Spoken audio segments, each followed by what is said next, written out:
Tell me if this sounds like anyone you know. I'm so busy. I only slept for 4 hours. I haven't taken a vacation in 2 years. If that's your flex, we need to talk. We wear busy like a badge of honor, but if your badge requires chronic stress, sleepless nights, and no actual joy, maybe it is not the badge that you think it is.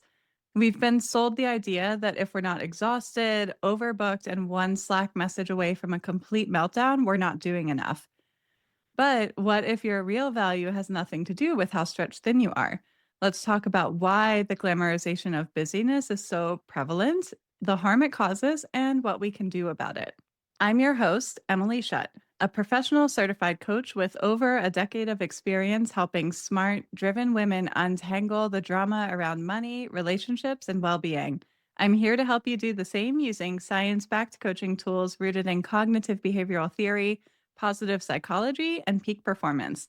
You'll leave with actionable steps for approaching your own life with clarity and confidence. So let's get into it.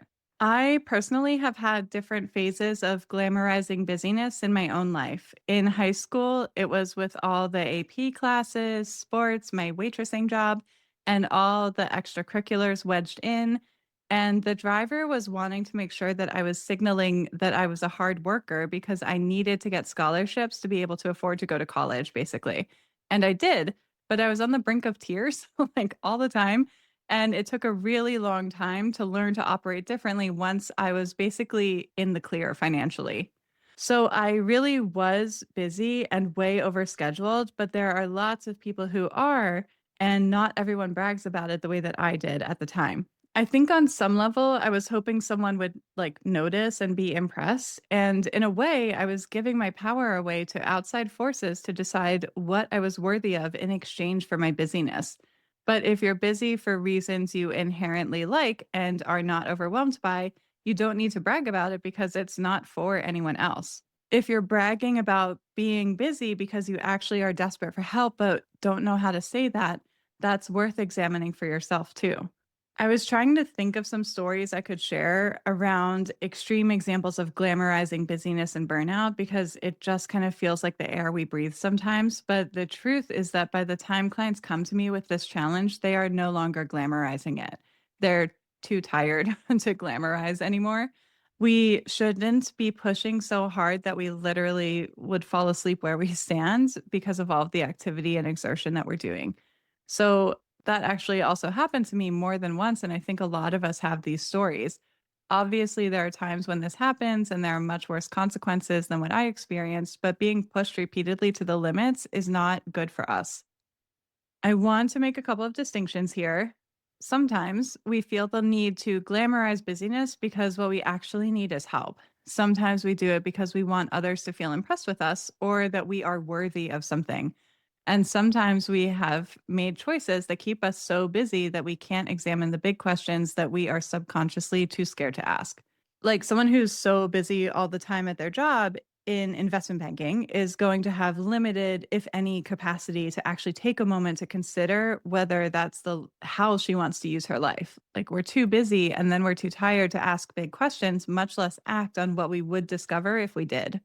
It's very easy for busyness to become an identity that protects us on some level. It can feel uncomfortable to slow down. And I think this is especially true for women because we are socialized to feel like our time doesn't belong to us. It belongs to the family and the job and the service of others in some capacity. If we're signaling that we're extremely busy, we can feel like we have a valid excuse to say no to some things sometimes, but we'd feel dishonest and guilty if we weren't actually busy doing something productive. And that's a key differentiation. So we fill our time with as much productivity as we can and make sure other people know about it so that we can feel validated in that choice. This is barely scratching the surface, obviously, but it's interesting to think about. There have been a number of studies focused on the what's called the leisure gap between men and women, showing women tend to get less true leisure time than men. And I think that's linked to busyness as well as how we're socialized to think about busyness as a sign of goodness. Even noticing the types of leisure that women tend to engage with versus men, if you think of traditional or let's say more common women's leisure hobbies, it's going to be potentially not always. All of this is a like Full disclaimer, like none of this is a universal thing that I'm saying.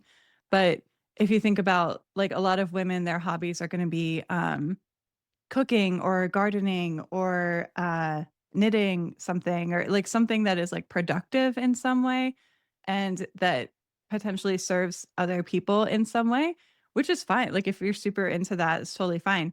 At the same time, just sort of noticing if we think about men's leisure activities, it's going to be, a lot of times it's something like golf or video games or like things that aren't, sorry guys, aren't inherently productive or benefiting anyone else. So, like, how do we define true leisure? How do we decide the leisure activities that we're participating in? We are a lot more likely to be expected to please others, to serve others, and perform femininity in a distinctly perfectionist way. When the expectation is to please and serve others, that is how our value is measured.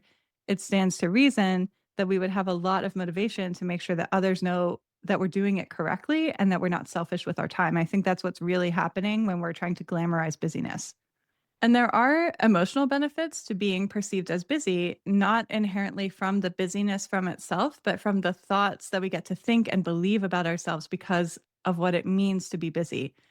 If you associate busyness with being needed, being important, or even irreplaceable, impressive, reliable, and just generally good, then you will usually have positive emotional responses to those thoughts. But busyness does not universally mean being needed, important, irreplaceable, impressive, reliable, and good. You can already be those things even if you're not overscheduled and burning out. But it requires taking the time to learn to believe something new, kind of reprogramming that socialization. I've done it, and a lot of my clients have done it, and it is safe and fine to do it, generally speaking, and even a relief once you're on the other side. So come on in.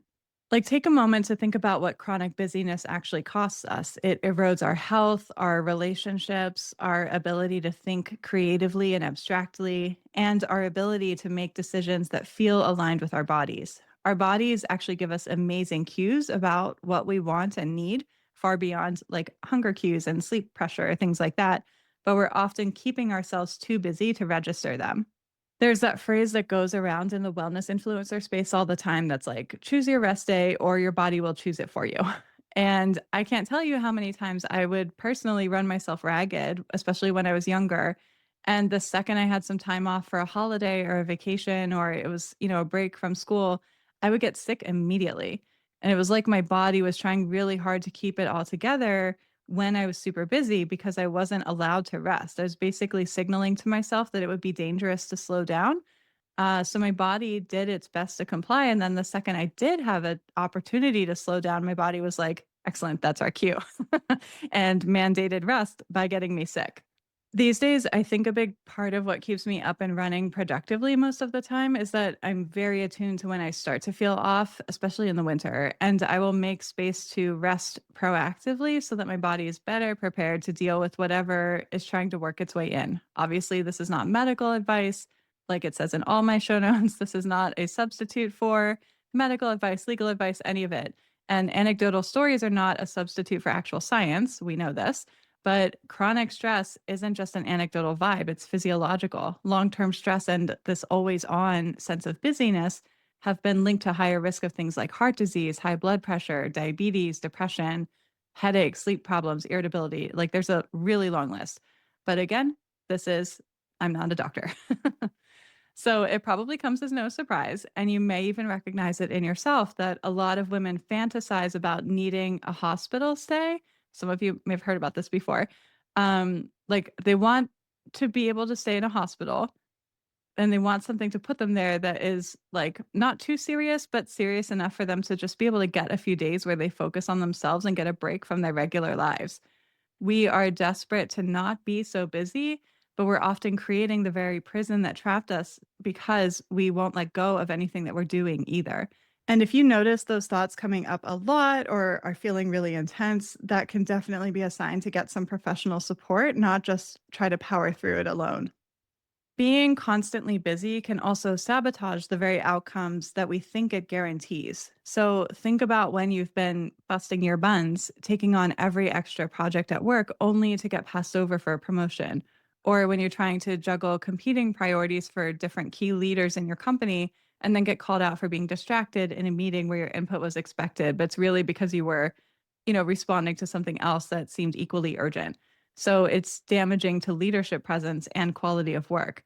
And this is not entirely your fault, but as always, we're going to focus on just what is in our control. And then outside of work, maybe you're always trying to get together with that one friend from college, but you're always so busy. And eventually you realize they stopped reaching out months ago, but you were so busy you didn't notice. Or you're so busy prepping for the holidays because you want to make it perfect for your kids or your family that by the time Christmas morning comes around, you're kind of a nightmare because you're so exhausted and ready to cry. You're just like about to scream at everybody. I think one of the most insidious ones is being so busy trying to get ahead in whatever area, we're focused on because we tell ourselves we're doing it for our loved ones and that once we arrive at a certain destination, we'll be able to enjoy it and make up for that time we were neglecting the other things that we care about. But that future time is not guaranteed. This is not to say we should never hustle. Like, honestly, I would be lying if I said I got where I did now without any hustle. But I think we have to be really constrained and strategic about when and how and why we keep ourselves so busy. Being busy is the perfect socially acceptable avoidance strategy, if you think about it. So sometimes it's just a boundaries thing, but sometimes it runs deeper than that, where we're using busyness as a way to avoid difficult feelings or hard decisions. And it's really important to pay attention to what's driving it for you. I see a lot of both varieties across the range of clients that I work with. So, a lot of times people will use work to avoid taking steps around improving their health, for example, or they'll use their dedication to volunteering as a way to avoid facing how they feel about their career trajectory, or just that they don't know what they're doing. So, we can see that this is not like all evil, obvious, and easy to spot unhelpful busyness, but we won't know until we start to be honest about examining our motivations for being as busy as we are. When we glamorize being busy, we're continuing to feed comparison culture, competing to see who's like doing the most, and still usually feeling bad about ourselves when we peek at our Instagram feeds because there's always going to be someone claiming to be doing more. How busy you are is not anyone's business, really, and how busy someone else is also not your business. But we make everything everyone's business when we glamorize it and put it on social media or center all of our conversations around it. So it can be hard to take that first step to slow down because we've been so intensively conditioned our whole lives to be extremely productive and to make sure everyone knows about it. But for those brave few who can start to experiment with it, they generally will find that they have increased energy, a calmer demeanor, and sharper focus once they start to untangle this. Crucially, it becomes much easier to notice signals from our bodies that are worth acting on and provides white space for creative thinking that helps us solve problems in ways we thought we could only solve before by being very busy taking frenetic action. So I know it's hard, but you have to be open to trusting that this is a worthwhile exercise. Much like literal exercise, it can feel hard and uncomfortable at first, but there are very clear benefits if you stick with it. This is not like theoretical. So, what makes it feel hard and uncomfortable? Again, high achieving women often conflate productivity with personal value. I see this all the time in coaching. And it's beneficial to be productive, obviously, or we would never like produce anything. But your productivity has nothing to do with your worth. And I know some of you listening right now might be like, no, I obviously know that. But I need to bring it up because a lot of times, again, because of our conditioning, we don't actually know that. A lot of clients will say they don't link productivity with self worth, but the second they decline a meeting or a task, or like, heaven forbid, they wait to respond to a text because they're reading a book or whatever they're doing, they're the first ones to say that they're worried they're not pulling their weight, that they're being lazy, that they're not being a good friend, wife, sister, daughter, mother, anything, that they just need to be better. So before you immediately dismiss the idea that you might be linking these things together, make sure you actually really ask and answer the question because we can't get anywhere meaningful if we don't deal with that first. Your productivity has nothing to do with your inherent value as a person. What would your life look like if being chronically busy wasn't the main story? What would success look like? If someone asks you how you're doing and you're not allowed to say, oh my gosh, I'm so busy, then what would you hope to say instead? Like, in other words, if we stop glorifying busy, what would you want to share about yourself? Maybe it's like, oh, I'm so excited for my vacation coming up, or I'm really relieved to be getting this big project out in the world, or I'm feeling amazing after a fun girls' trip last weekend, or I'm reading this insane book that I'm obsessed with. I'll send you the Goodreads link, right? Like start to normalize talking about things that you care about rather than lamenting how busy you are. And also do the work to be less busy if you're feeling like you're always on the edge of burnout. If you can't realistically do that right now, that's okay. Like some seasons of life just don't allow for it. But take some time to look into the future for what the end date is for the season of busyness. It's very normal to have very busy periods, and those aren't automatically harmful, but it's when we make busyness our constant state of being and like our core source of our sense of self worth and our identity. When it becomes our identity, then it becomes a problem. So the holiday season is a great example. We're at the time that I'm recording this, we're entering a time of year that I and all of my clients know are very, very busy. The theme has already emerged in all of my client conversations across the board.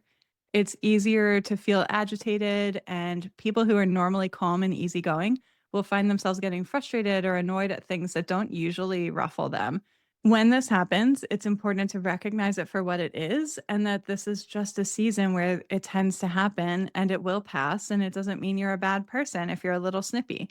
So, this is easier said than done, but it can be done. And it's easier to practice this when the rest of your year is not as overscheduled as the holiday season. But for many of us, that's exactly what's happening. Like those calm and easygoing people are not overcommitted all year long, and that helps them to be calm and easygoing weathering the intense peopling that the holidays usually bring. No matter how much I try to do things in advance and get organized, I always end up feeling a little more stretched and a little less rested than I'd like to during the holidays. But I'm okay with that because I know in January I will just be rotting on the couch playing Stardew Valley. But in December, that is not couch rotting time. And the stretched and tired feelings are unavoidable byproducts of commitments that I have chosen on purpose. So I know my reasons for committing to things and I like my reasons. I'm not pressured and I'm not performing. I'm choosing on purpose. That's what we're going for. We don't need to brag about it. We're just doing the things that we chose on purpose. That's what I would offer as one tiny behavior shift to help someone kind of opt out of chronic busyness. When a request or an assumed commitment surfaces, check in with yourself about your reasoning for doing it. If it's to avoid disappointing someone or feeling guilty, it's probably going to drag you down. You still have autonomy, you get to make that choice. If it is because you feel like it's really meaningful and exciting and strategic or worthwhile to you, that's going to be a much healthier choice, generally speaking. And part of opting out of busyness as a culture is also to stop glamorizing it. So, whatever you've got going on, resist the urge to make it the sole focus of conversations or social media posts or, the thoughts that occupy your brain all throughout the day. In fact, opting out of talking about being so busy frees up more of our capacity mentally and physically so that we don't have to feel as busy. We can use that space for something we actually care about when we're not worried about signaling to others how busy and important we are. I know it might sound weird to posit that we link busyness with safety, but that is kind of what's happening a lot of the time. We're trying to signal that we're contributing, even if it never feels like enough. But at the core, we're hoping that we at least won't get kicked out of the group. So, in order to learn to feel safe being less busy, we need to intentionally practice believing it's possible that those things are not related. When we tell ourselves that we are safe and worthy, even if we're resting or just functioning at like a normal, pleasant, sustainable level that we chose on purpose, our brains will start to look for evidence that that could be true. If it's hard to do this for yourself, consider how we feel about like babies or our pets. They sleep all the time and they are sacred to us. I'm not suggesting that we sleep 20 hours a day like a cat, but notice that if you love and value a creature that isn't busy and has no interest in trying to convince you that they are, it's possible that that could be true for you too. Someone else already loves and values you like that.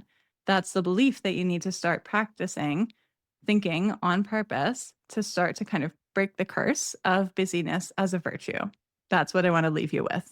So just remember, you don't owe the world a performance of burnout. Your worth is not measured in exhaustion, it's measured in how intentionally you choose the life that you're building. Let other people brag about how busy they are. You can brag about having energy and clarity and a life that you don't need to recover from. Busy is not a personality trait. Let's stop treating it that way. It's definitely not the goal. You're allowed to choose presence and ease and intention and call that success. If you take nothing else from today, let it be this: your rest does not need to be earned. I hope you came away with some insights you can apply in your own life right away. I'll see you next time.